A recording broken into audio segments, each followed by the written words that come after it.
we have a very interesting guest for today's show. We are talking with the folks at NES Health, and I have Lars Miss on the show, who is helping or heading up the integrated marketing strategies for the company. Basically, NES Health helps people to restore your energy and gain back your health. Right? There's a lot of more merit to it, and probably we're going to be really deep diving into this today with Lars. So, welcome to the show. Good to be here. Glad. I'm new to NES, so it's one of those things where I'm the new blood coming in, trying to give a little vim and vigor to what we've been doing lately. So, awesome. Thanks for reaching out. Appreciate it. Very good. So maybe tell us in your own words what you've been seeing, since joining the company. What is NES all about? Well, it's an interesting wellness kind of niche that, obviously part of me coming in is to help get the word out a little bit more. It's one of those things where our founder, Harry Massey, about 20 years ago started the company, and it really is it's hard to explain in a elevator pitch kind of way. Mm-hmm. I have to kind of tell everybody just to go to neshealth.com, NES, like Nintendo Entertainment System Health.com, neshealth.com, to really kind of understand the whole storyline. But basically he had what we used to commonly refer to as chronic fatigue syndrome. Was running out of options as far as what was wrong with him. And he collaborated with Peter Fraser, who's kind of into the quantum physics arena, dealing with body and mind and wellness and all these things that you don't ever feel are related, to find another way of maybe guiding you into a healthy kind of the most elite kind of body and mind you can have. So it sounds a little woo-woo, but it's this process of people using our infoceuticals has helped a lot of people get to I'll use a term we both love, an optimal level. Very good. And it's, if you want to think about it in a digital marketing kind of way, it is like optimizing yourself. Mm-hmm. Mm-hmm. If I can kind of try to find a through line for your audience, which I'm guessing is a lot of behind the keyboard nerds like ourselves. Indeed. Okay, and who would you say would be the typical clients? Like, who would be the type of, is that, even businesses working within the NES products? Is it individuals only? Like, what's the typical client looking like? So we have a lot of infoceuticals we have practitioners around the world. We're a global company. We have about 5,000 practitioners that will scan people, to get their body resonance and find out where they're deficient, and the infoceuticals help with that. And then we have a small line of what we call feel goods that you don't need to go through a practitioner for, but they're not like my scan. And I don't know if you know my background. I also do stand-up comedy professionally for the last 12, 14 years. It gets a little hairy, but it gets a little foggy in there. So I live this weird kind of Blade vampire world where I have this professional, very white collar kind of day, always during the day, and I love what I do. And at night, I love doing stand up. And so, our podcast that I do with my partner Eric is called Sweat Equity. It's kind of, we talk about, that's a mixture of both things I love talking about. Kind of, I want to learn from smarter people than myself, and so we try to do it that way. So long story boring. I would say, we have these feel goods that when I did my scan, I did it like through a practitioner, and it's like your liver may need this infoceutical. So I have my infoceuticals I take every day here, and honestly, over a month I have felt better. But it's one of those things where you find your weaknesses and you make them strengths. Personally, I would say the feel good side, that line, that anybody that's listening that doesn't have to go through a practitioner, they can go on the website and get as well. And those are like, we're promoting the emotional stress reliever for the holidays for that, because holidays are coming up, and let's face it, if there's anything you can do to de-stress, declutter your brain from your family during the holidays, that might be it. I'm already stressing about what good gifts Santa's going to bring to my 4-year-old boy and 3-year-old girl. So I'll be hitting those up, the chill and the ESR, the emotional stress reliever. So very cool. Since you having the digital marketing hat there as well, like what would you say is the typical channels or the typical journey somebody's going through in order to learn about NES Health and getting started? Like what would be the typical acquisition channels? So, right now, just like, all right, so I had my own agency for 5 years. I was, and then plucked up to go be a hired gun for another agency this last year. I just joined NES. I don't even know if I've been here a month. So I always tell people the one mistake a lot of people do in digital is they make assumptions, right? We want to make assumptions because we want to come in and we want to change stuff right away. We want to be those snipers that come in and like, I know exactly what you need from the outside. And that's a rookie mistake I learned years ago. Is the best thing you can do is really audit and understand everything as much as possible before you try to make decisions, right? Like, it's the opposite of stand-up in a way. Doing stand-up, I have opinions and I make assumptions and I make broad strokes. But in digital, to really make that difference, to really develop an integrated, and I think of integrated marketing, not just online, it's online and offline, right? To really make that impact, to bring that ROI to your client, or to right now, I'm internal. So I just have one client really, that I need to really assess and audit the issues, and I want to hear what they think they are before I go digging and try to, you can have your own bias too. That's a big part of it, right? Mm-hmm. There's that great book, The Undoing Project. It's all about undoing the bias you come into situations to figure out.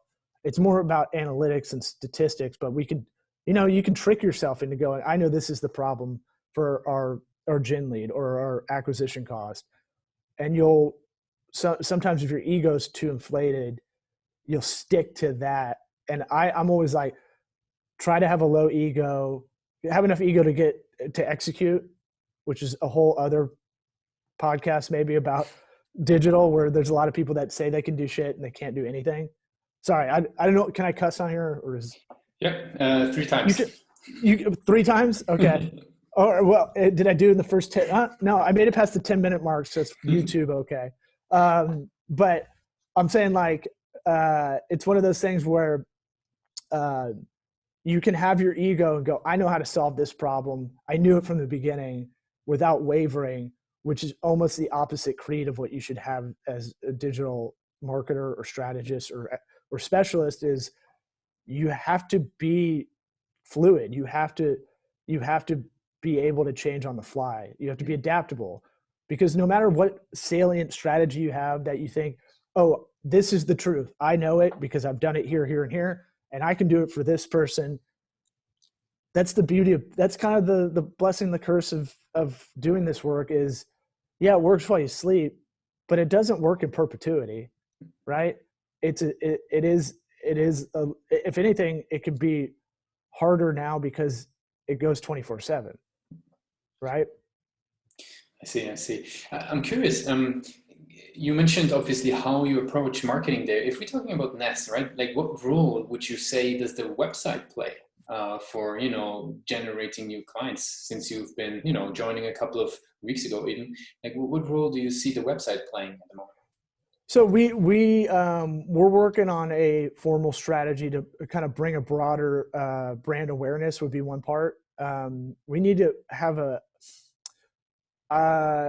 it's tough. I used to have a lot of law firm clients when I had my agency. And I always called this they need to be simplified and detailed at the same time. And that's how I see our science behind a lot of this we need to have a better brand messaging that almost anybody can understand on an entry point, entry touch point, if you want, top of the funnel, if you want to go there, where it's going to lead them in.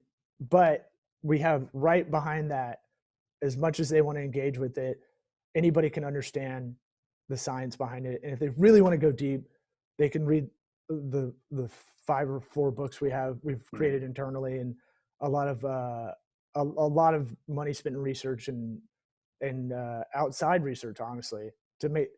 Well, the last thing we want to have is someone call us out for being, snake oil or anything, and it's not. So that's where I'm at on that brand messaging side, that top of the funnel, right? We want to get a little bit broader in that area. We want to. It's one of those things. We know we're credible. Now we need to get it out there, right? The other part is, we're working with practitioners, so we want to build them up. We want to help them with their practice. So that's another whole subsect to what I'm doing is how can we help them with their business to make it the best possible. What would you say at the moment on the website? What is the strength of the website? Is it the ability to convert practitioners when they come to the page? Is it, the quality of leads that you're getting through the page? Is it, the user experience you can provide? Where do you see a strength at the moment of the page? The strength or the objective? You can talk first about the strength and then about the objective. Well, I mean, I'd say the strength right now is we have a lot of information there. I'd say the objective is to provide that information I think it needs to be digestible, right? I mean, how many campaigns have you done where I try to explain this to a lot of people, and this is a little crass, but you have toilet time a lot of the time on a new lead, right? If you get them to your site, great. We're going to retarget the crap out of you. But it's not the end all be all. Can they understand it reading it on the toilet for 2 minutes? Because that's honestly the attention span. You might not even have that. I mean, I go nuts about the 3-second page load stuff, and no one seems to care. And I this is where I can kind of pull back academically and do the dumb guy math that I do on stage. It's like, okay, let's put you in a position. How many websites have you gone to and it takes a half a second to load? And it might not even be the internet issue. It might just be your phone. And I have a friend that still downloads his porn. I'm like, it's all streaming. No, but it's one of those things. He's old school. He's on a jitterbug phone. But I'm saying, like, if it takes a half second, we all have ADD now, right? There's just too many things. So if someone's interested and they have intent to look at us, and and we're not doing whatever we can to be efficient to get them there, I'm not doing my job, really, because that's the hard part. I always tell everybody, get people to the website, right? If you have a storefront, I go, imagine a retail store. You sell sneakers, right? You're a sneakerhead. I don't get that market because I'm turning into a dad bod slowly. And I'm just like, I just wear the same shoes every day kind of thing. But my thing is like, all right. So I always tell people with every online thing, tactic, strategy you're doing, it's existed in the offline world. And so I kind of show the funnel like this and just fold it on its side. There is a mirror image of that online. This isn't cut from a whole cloth. We're not, creative is iterative. Business is iterative. It's not, and business ideas and models, it's not that complicated. It feels complicated. So I go, imagine you have a sneaker store. You own a retail shop. Everybody knows in sales, the hardest part is to get them through that doorway. That's the threshold. You get them through that doorway, it's on you to close, right? Now, what kind of traffic you're bringing in?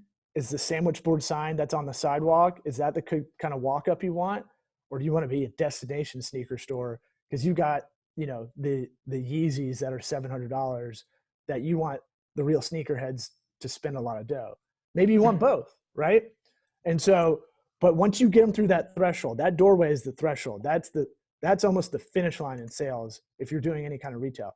And I go, now you got them in the store. It's up to you to close. It's up to you to get their information and follow up, whatever.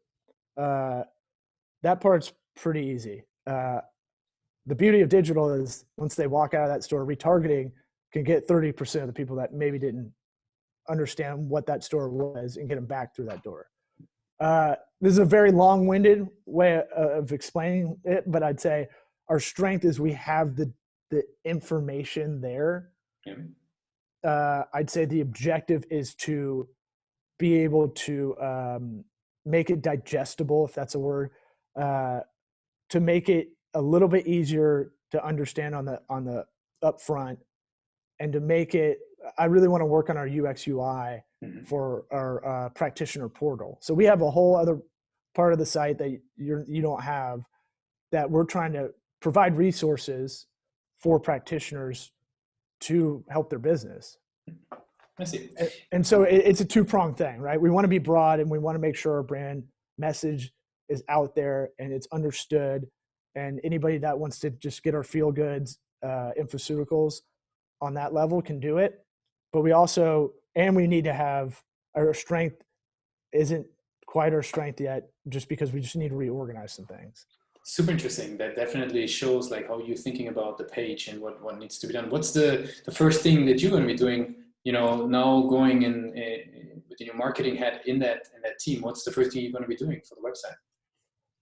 Well, so the website, again, that's the storefront. If I didn't, I ramble and rant. So that's kind of my style on stage too. So I'll go on stage without a set list and just see if I can wiggle my way through a set and get some jokes out of it. This is a little different because I don't have a crowd to work off of, but so the website is your store. It's your store it runs for you 24/7. That's your salesman while you sleep.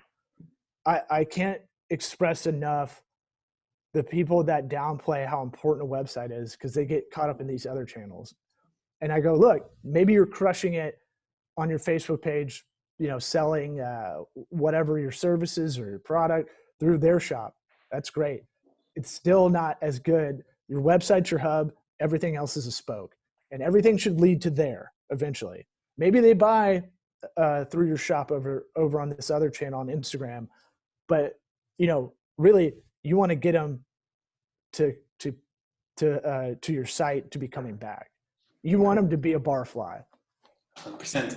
Since we're slowly already approaching the end of the interview, I would love to jump into a couple of rapid fire questions. Go ahead. Sorry about that. I didn't really answer your question.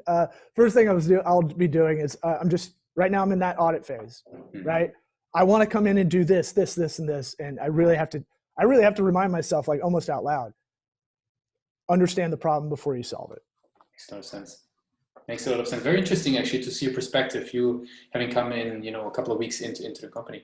As I mentioned, we're slowly approaching the end of the interview. I would love to jump into our rapid fire questions. It's a couple of, quick and crisp questions and, one word, one sentence answers. You ready for those? I'm ready. What's the last book you read? Catcher in the Rye, 9th grade. No, the extra 2%, how to take Wall Street strategies and apply it to the Tampa Bay Rays. If you get an extra 2% on your competition by using sabermetrics analytics, but also management style, it's a great business book. What's the one single thing your company's focused on the most at the moment? I would say providing a great knowledge base for practitioners. If there would be no boundaries in technology, what would you want to have fixed for your company today? No boundaries in technology, what do we want to fix today? Just that education gap. I don't have a direct answer with that, but I'd say broadly that's where we're at. What's the last thing that kept you awake at night about the company?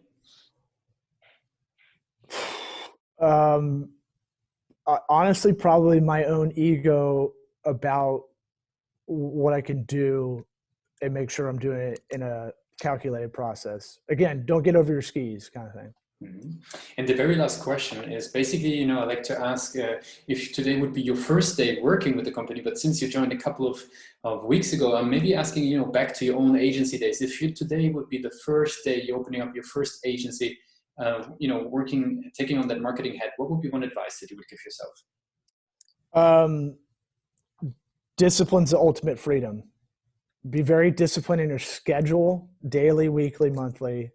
Stick to it, and make make time in that schedule to assess. That that's the one thing we do in digital. I find a very common thread. We're working so much and we're getting worked up and get a little manic, and you can work. The hard part is cutting it off. You can work all the time, which I learned the hard way because I burn out a lot. And so I would say, figure out what your limitations are. Well, I really appreciate that you've been taking the time today with us, being part of the show. I want to give you the very last word. If somebody forgets everything we spoke about in this interview today, what would be one thing that they should remember about NES?